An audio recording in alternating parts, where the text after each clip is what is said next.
અને આજથી દેશભરમાં ટોલનાકા સંપૂર્ણપણે કેશલેસ. ટોલનાકા પર રોકડ વ્યવહાર પર સંપૂર્ણ પ્રતિબંધ મૂકી દેવામાં આવ્યો છે.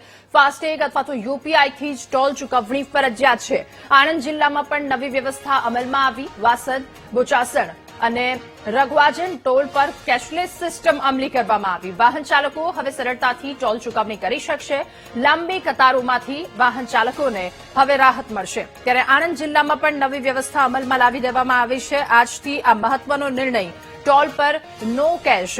આજથી તમામ ટોલ પ્લાઝા પર રોકડ વ્યવહાર સંપૂર્ણપણે બંધ કરી દેવામાં આવ્યો છે. ટોલ ટેક્સની ચૂકવણી ફક્ત ફાસ્ટેગ અથવા તો યુપીઆઈ જેવા ડિજિટલ માધ્યમથી જ કરવામાં આવશે. એનાથી જ થઈ શકશે. જો તમારી પાસે ફાસ્ટેગ નથી અથવા તો બેલેન્સ તેમાં ઓછું છે તો પણ યુપીઆઈથી જ ટોલનો વિકલ્પ રહેશે. રોકડનો વિકલ્પ ન હોવાથી તમે મુશ્કેલીમાં મુકાઈ શકો છો. આ સાથે લાંબી લાઈનોમાં જે વાહનોને ઉભું રહેવું પડતું હતું એમાંથી ક્યાંક છુટકારો મળશે.